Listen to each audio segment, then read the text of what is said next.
সুপ্রিয় শ্রোতা, গল্প পাঠের আসর চ্যানেলে শুনতে যাচ্ছেন অতীন বন্দ্যোপাধ্যায়ের রচিত অলৌকিক জলযান উপন্যাসটির 52তম পর্ব। আমি ওয়ারা করিম, সাথে থাকুন। তখন ছোটবাবু লাফিয়ে লাফিয়ে বেড়াচ্ছে ডেকে, কান খাড়া করে রেখেছে। 12টার ঘন্টা বাজলেই ছুটি। যা কাজ দিয়েছে মেজমিস্ত্রি সে আর 4 নম্বর মিলে 12টার ভেতরে শেষ করে ফেলতে পারবে। রবিবারে কাজকর্ম কাপ্তান খুব একটা পছন্দ করেন না। অন্তত বন্দরে একটা দিন সপ্তাহে ছুটি থাকবে না, একটা দিন সপ্তাহে ডাঙায় নেমে হইচই করবে না, তা হয় না। এত লম্বা সফরে জাহাজিদের মন মেজাজ ঠিকঠাক রাখা চাই। মেজমিস্ত্রি খুব কাজ দেখাচ্ছে। সুতরাং 12টার পর তার ছুটি। সে ভালো করে স্নান করবে, বেশ গরম জলে স্নান, তারপর ডাইনিং হলে আহার। এবং বারবার মনে হচ্ছিল সে আসছে, ক্যাথরিন আসছে, তাদের নিতে আসবে ক্যাথরিন। জ্যাকের সঙ্গে আবার কথা বন্ধ। সে তার বাবার কাছে অথবা ক্যাবিনে থাকছে, মাঝে মাঝে ফানেলের গুঁড়িতে চিপিং করার ছুতোয় বসে থাকছে। সে পাশ কাটিয়ে গেলে আগের মতো ছুটে আসছে না। সে যদি কথা বলে সেই ভয়ে যেন জ্যাক কাজে বেশি মনোযোগী হয়ে যাচ্ছে। জ্যাক কাজে বেশি মনোযোগী হয়ে গেলে ছোটবাবু কথা বলতে আর সাহস পায় না। জ্যাকের চুল শুধু পেছন থেকে দেখতে পায়, চুল ঘাড় পর্যন্ত নেমে এসেছে। নীলাভ চুলে সোনালি সূর্য মাঝে মাঝে কিরণ দিলে সে থমকে দাঁড়ায়। বালিকার মতো কেন যে মনে হয় তখন জ্যাককে। সে দাঁড়িয়ে পড়ে এবং এভাবে ওর ভারী ইচ্ছে ছিল বলে, জ্যাক, ক্যাথরিন আসছে। কিন্তু জ্যাক কোনো কথাই বলতে চায় না। সে বলতেই পারেনি, জ্যাক, ক্যাথরিন আসছে, তুমি যাবে আমাদের সঙ্গে? সে গতকাল সন্ধ্যায় নিচে যাবার সময় দেখেছে জ্যাক বোট ডেকে দাঁড়িয়ে আছে। সারাদিন জ্যাক ওপরে ছিল। দিনের বেলাতে বাইরে বের হওয়া যাচ্ছে না, কেবল সারা ডেকময় সালফারের গুঁড়ো উঠছে। সবাই মাথায় টুপি পরে এবং রুমাল বেঁধে মুখ ঢেকে কাজকর্ম করছে। জ্যাক বোধহয় এত নোংরা ঘাঁটতে পছন্দ করে না। সে সারাদিন বাপের সঙ্গে ব্রিজেই প্রায় বসেছিল। একবার নিচে থেকে বলার ইচ্ছা ছিল, যাবে নাকি জ্যাক, আমরা পিকাকোড়া পার্কে ঘুরতে যাচ্ছি। আগামীকাল মিস ক্যাথরিন আসছে, ভারী সুন্দর মেয়ে। কথা বললে তুমি বুঝতে পারতে ক্যাথরিন কত ভালো মেয়ে। মিস ক্যাথরিন উড, ভারী সুন্দর নাম মেয়ের। সে একবার মাত্র মুখ তুলে দেখেছিল, ভালো করে দেখেও নি। ক্যাথরিন ওকে চুরি করে দেখছিল। সে যে কেন ভালো করে দেখতে পারল না। একবার সেও চুরি করে দেখবে ভেবেছিল, কিন্তু যদি চোখে চোখ পড়ে যায় ওকে বেহায়া ভাবতে পারে। তারপর আর সে জানেই না ক্যাথরিন দেখতে কেমন। 4-5 দিনেই ক্যাথরিন ওকে ভীষণ চঞ্চল করে তুলেছে। এ বয়সে মেয়েদের জন্য এমন, আরো বড় হলে সে কি না কি করে ফেলবে। দুপুরের দিকে কুয়াশা পাতলা হয়ে যাচ্ছে। ছোটবাবু স্নানাহার শেষে বেশ পরিপাটি বেশভূষায় নিজের ক্যাবিনে বসে রয়েছে। ক্যাথরিন আসছে সে ডেভিডকে পর্যন্ত বলেনি। সে ক্যাবিনের কোথাও এতটুকু অপরিচ্ছন্ন রাখেনি। যে লোকটা গোলাপ ফুলের তোড়া দিয়ে যায় সে তাকে আজ সবার চেয়ে বড় ফুলের গুচ্ছ দিতে বলেছিল। সাদা গোলাপের গুচ্ছ, ফুলদানিতে গোলাপ গুচ্ছ। শিশিরে ভেজা গন্ধ এত টাটকা যে সে মাঝে মাঝে নিঃশ্বাস টেনে নিচ্ছিল। ক্যাথরিন এলে মৈত্রদা এখানে নিয়ে আসবে। ছোটবাবু তার মায়ের ছবিটা মুছে ফের টানিয়ে রেখেছে। একটা সুন্দর মেয়ের ছবি ক্যালেন্ডারের পাতায় বেশ হাসছে। সে এখন যেন ছবির মেয়েটাকেই ক্যাথরিন ভাবছে। কেমন লাগছে ক্যাবিনটা? ভালো লাগছে না। তোমরা মেয়েরা ভালো না বললে আমাদের কিছু ভালো লাগে না। টিপয়ের ওপর কিছু বই। কোথায় কি রাখলে ভালো দেখাবে একবার যদি জ্যাককে ডেকে এনে দেখাতে পারত। যে কি করছে? সে জ্যাকের সঙ্গে এ ব্যাপারে কথা না বলে যেন স্বস্তি পাচ্ছে না। জ্যাকের ক্যাবিনে ঢুকে দেখেছে যেখানে যা রাখলে ঠিক ঠিক মানায়, জ্যাক ঠিক সেভাবে সব সাজিয়ে রাখতে জানে। বয় বাবুর্চিদের কাজ তার পছন্দ না। সে তাড়াতাড়ি সিঁড়ি ভেঙে উপরে উঠে ডাকল, জ্যাক। জ্যাক ক্যাবিনে নেই। জ্যাক বোর্ড ডেকে একটা ডেস্ক চেয়ারে চুপচাপ বসে বই পড়ছে। সে পেছনে দাঁড়িয়ে ডাকল, জ্যাক, আমার ক্যাবিনে একটু আসবে? জ্যাক চারপাশে সন্তর্পণে কি দেখল, তারপর বলল, তুমি যাও, আমি যাচ্ছি। সে নিচে নেমে ভেবেছিল জ্যাকের আসতে দেরি হবে, অথবা জ্যাক এখন আসছে না, ওকে এড়িয়ে যাচ্ছে। মৈত্রদার ফোকসালে যেতে পারত। সকাল থেকে সে একবারও অমিয়কে দেখেনি। কে কে যাচ্ছে তাও ঠিক জানে না। বাঙ্কের সাদা চাদরে ফুল লতাপাতা আঁকা এবং একেবারে পাট ভাঙা বলে বেশ মনোরম। সে চাদরটা ভালো করে টেনে দিল। সাদা দেয়ালে সামান্য কালো দাগ। সে তাড়াতাড়ি সাবান জল এনে মুছে সব কিছু পরিষ্কার করে দেবার সময় দেখল জ্যাক দরজা খুলে ঢুকছে এবং ধীরে ধীরে ক্যাবিনের দরজা বন্ধ করে অনেকটা নিশ্চিন্ত গলায় বলছে, কি, আমাকে কেন ডেকেছ? ছোটবাবু বলল, ক্যাবিনটা দেখে কিছু মনে হচ্ছে না? কি মনে হবে? ছোটবাবু কেমন দমে গেল। তার অগোছালো ক্যাবিন, এমন পরিপাটি জ্যাক কবে দেখেছে? জ্যাক কিছু বুঝতে পারছে না কেন। সে বলল, বারে, তুমি দেখছো না কোথাও এতটুকু ময়লা নেই। সুন্দর গোলাপের গুচ্ছ ফুলদানিতে। সে তো দেখতে পাচ্ছি, তবে সব ঠিকঠাক আছে, তাই না? জ্যাক বুঝতে পারল না ছোটবাবু কি বলতে চাইছে। এই যেখানে যা রাখা দরকার।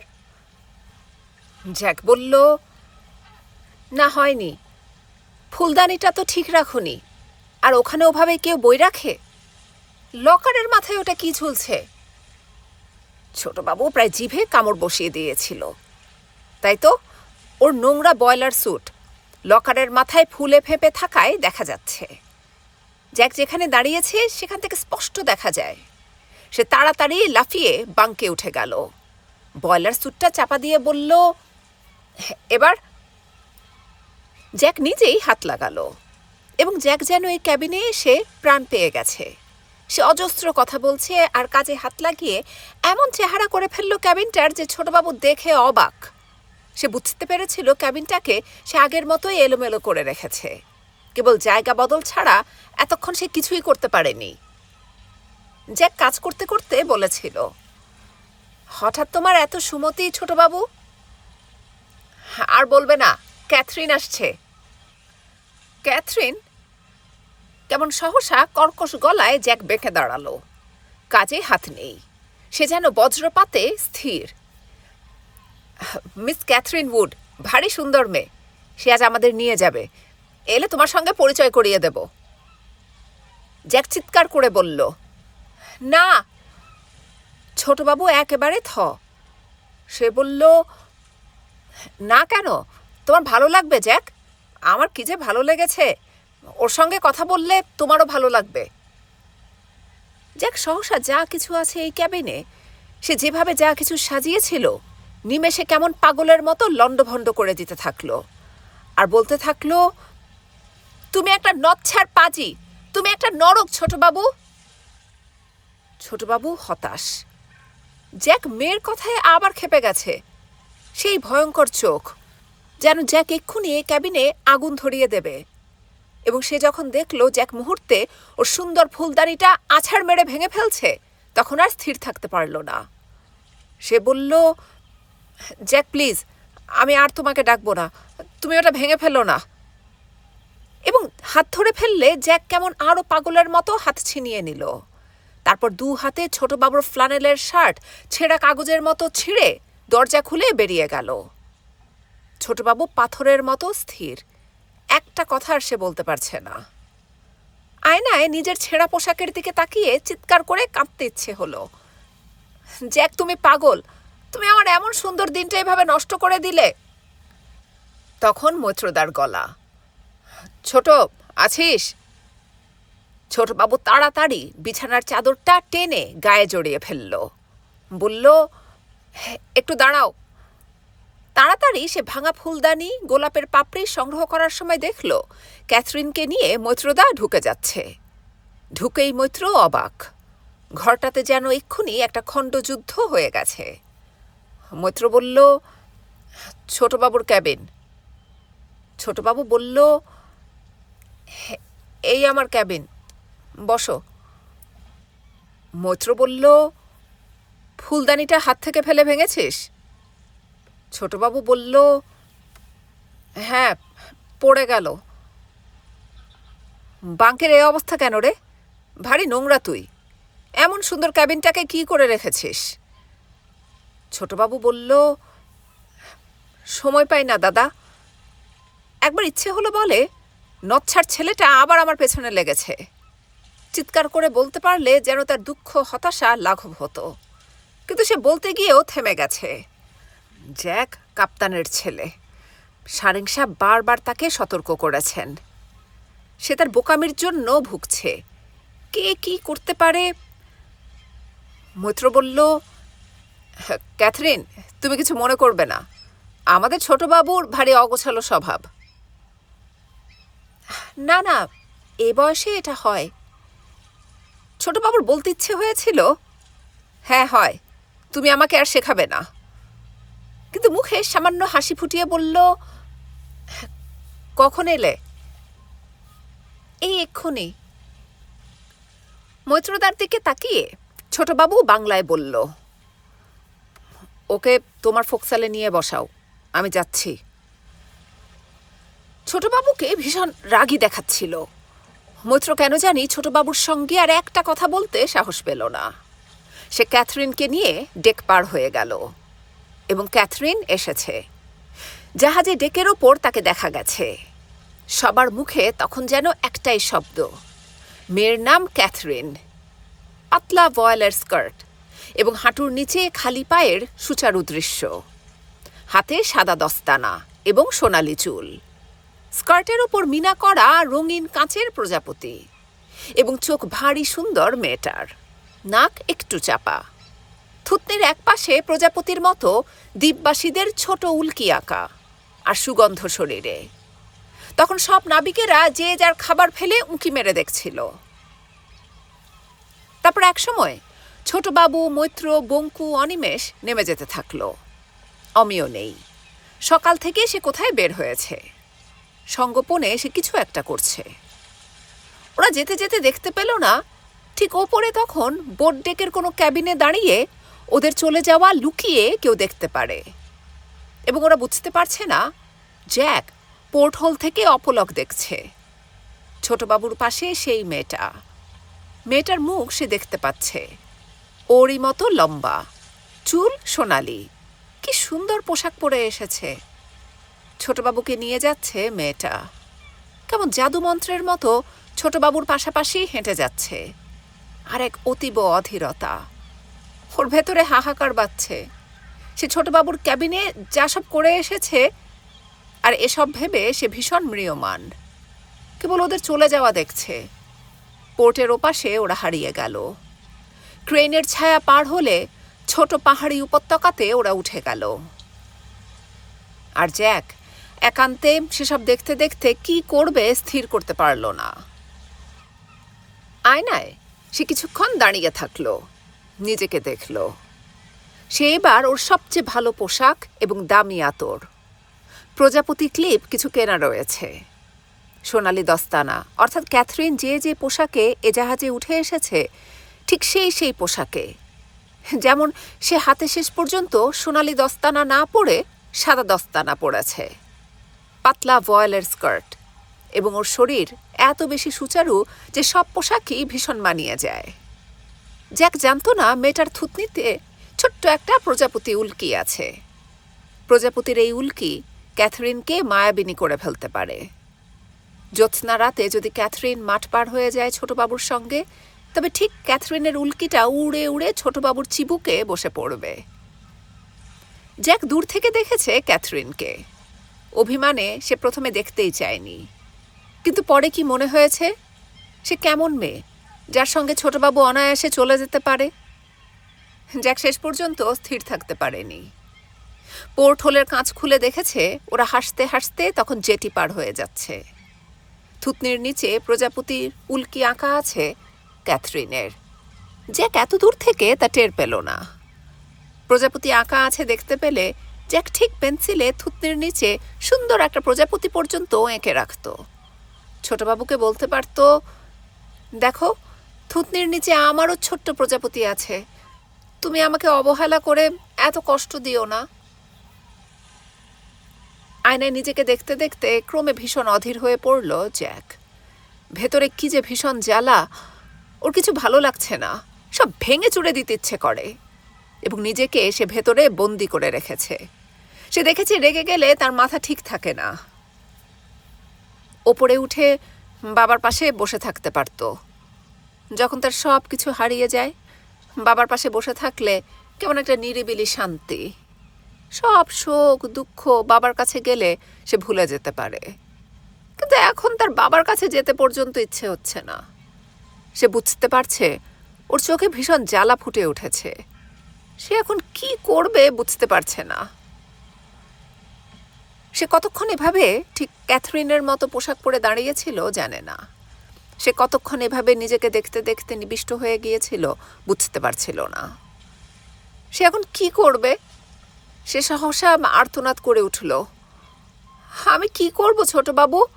আমাকে তুমি কেন বুঝতে পারো না?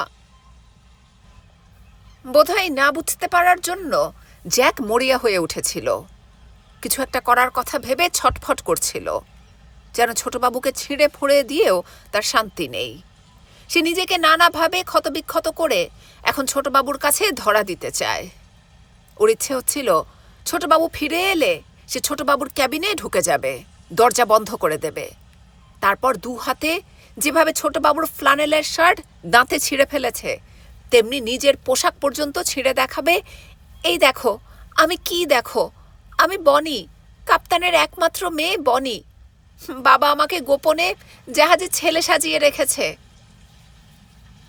তারপর যখন মনে হয় এভাবে ধরা দিলে তার কাছে ভীষণ ছোট হয়ে যাবে বনি, তখন দুঃখ আর অবিমিশ্র কান্না বালিকার মতো দু চোখ ভাসিয়ে দিতে পারে গোপনে। কেউ জানল না ক্ষোভে দুঃখে মেয়েটা নিজের ক্যাবিনে একান্তে বসে কাঁদছে। তখন ক্যাথরিন বলল, কেমন লাগছে ছোটবাবু? খুব সুন্দর। এমন সুন্দর দেশ আর হয় না। তা হবে। ছোটবাবুর কথায় যেন প্রাণ ছিল না। গাড়ি যাচ্ছে। গাড়ি চালাচ্ছিল ক্যাথরিন। শহর ছাড়ালেই বড় রাস্তা। ক্যাথরিন বলল, গাড়ি ওয়েস্ট কোস্ট রোড ধরে যাচ্ছে। দূরে এগমন্ট হিলের চূড়ো দেখতে পাচ্ছ? ছোটবাবু কথা বলছে না। মৈত্র বুঝতে পারছে ছোটবাবুর রাগ পড়েনি। রাগ পড়লে ছোটবাবু ছেলে মানুষের মতো এটা কি ওটা কি এমন করত। মৈত্র বলল, তোর কি হয়েছে রে ছোট? কি আবার হবে? তখন অনিমেষ বলল, সত্যি ভারী সুন্দর জায়গা, ছেড়ে যেতে ইচ্ছে করে না। বঙ্কু বলল, এমন সুন্দর মেয়ে গাড়ি চালিয়ে নিয়ে গেলে কারো ছেড়ে যেতে ভালো লাগে?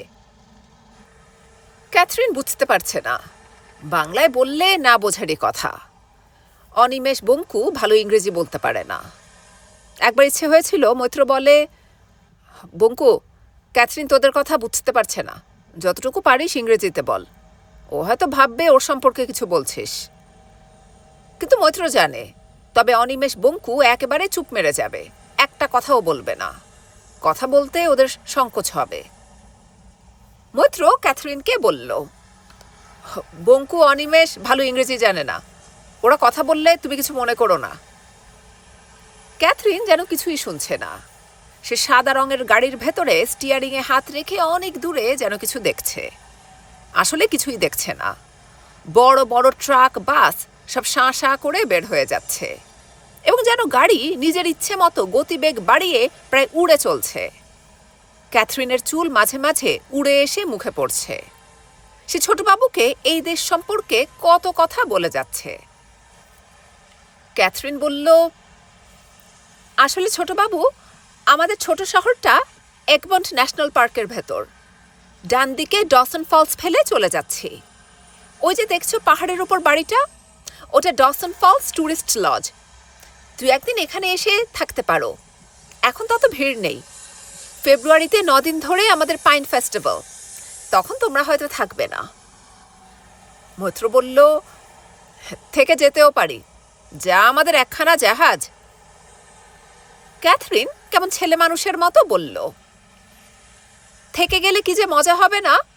দাদু একেবারেই সে কদিন তোমাদের তার যা কিছু ভালো ভালো খাবার, এই যেমন ছোট ভেড়ার বাচ্চার রোস্ট আর তোহেরো স্যুপ, পৃথিবীর সবচেয়ে দামি অয়েস্টার থেকে তৈরি, দাদু ঠিক তোমাদের হোয়াইট বেট না খাইয়ে ছাড়বেন না।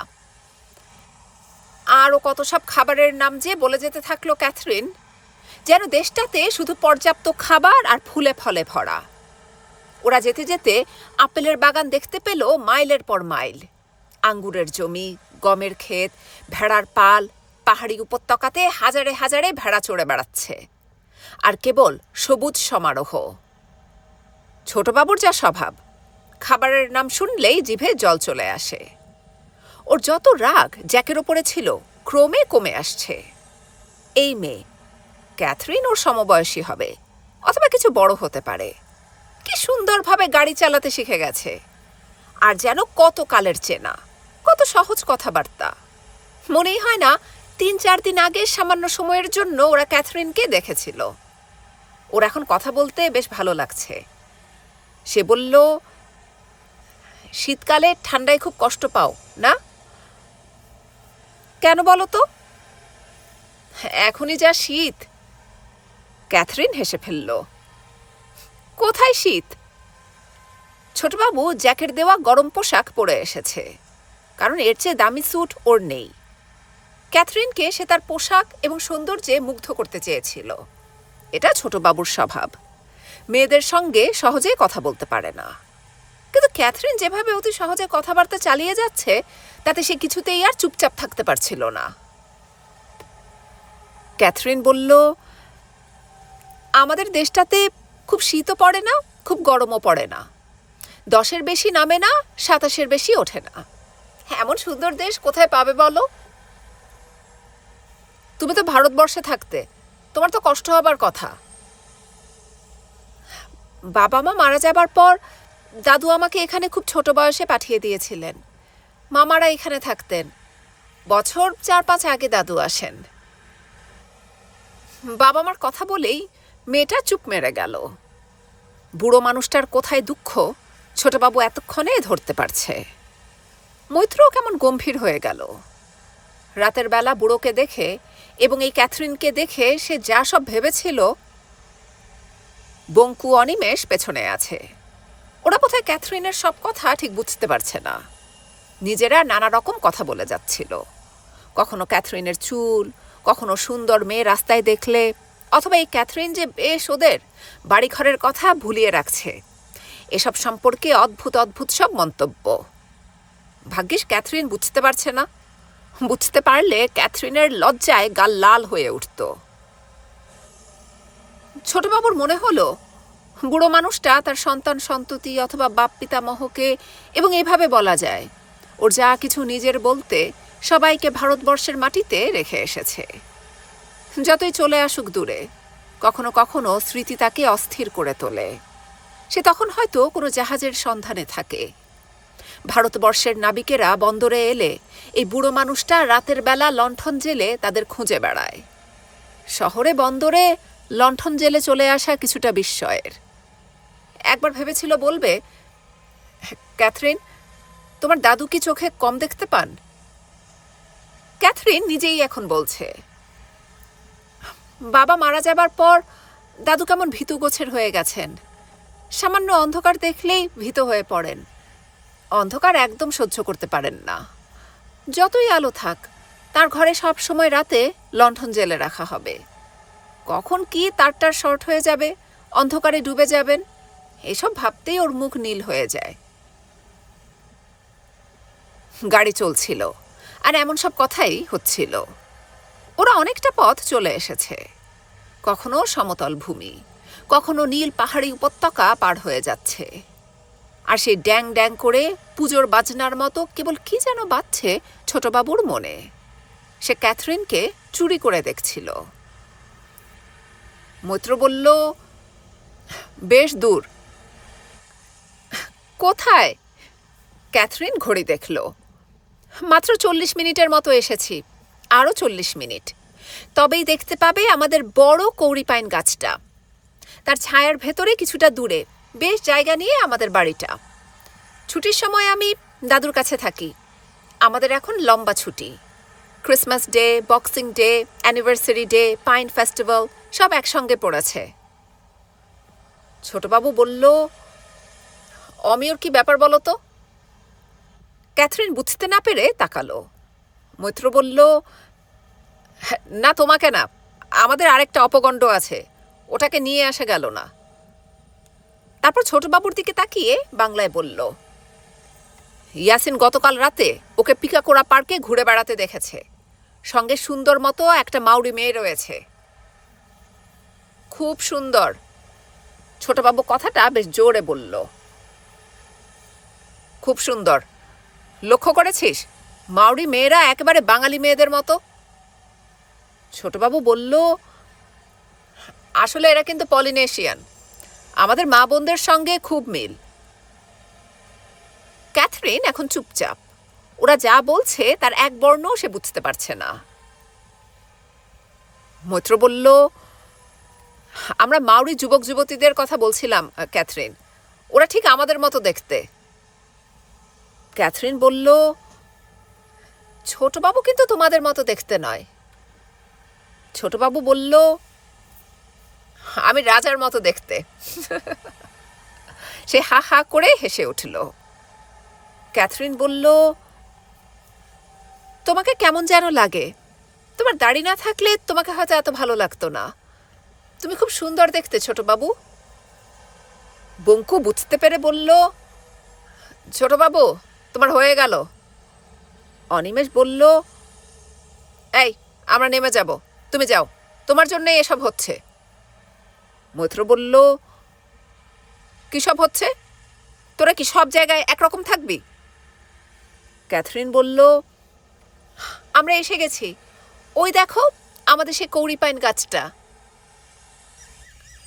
পাশেই ছোট ছিমছাম মাউরি গ্রাম, ঠিক বড় রাস্তার ওপরে।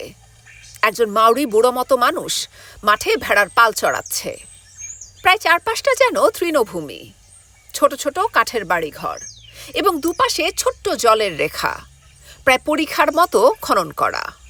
ওপরে কাঠের পাটাতন, তার উপরে গাড়িটা উঠে গেলে ওরা দূরে, প্রায় ফার্লংয়ের মতো দূরে দেখতে পেল সেই বুড়ো মতো মানুষটা সাদা পোশাকে রোদে দাঁড়িয়ে হাত নাড়ছে।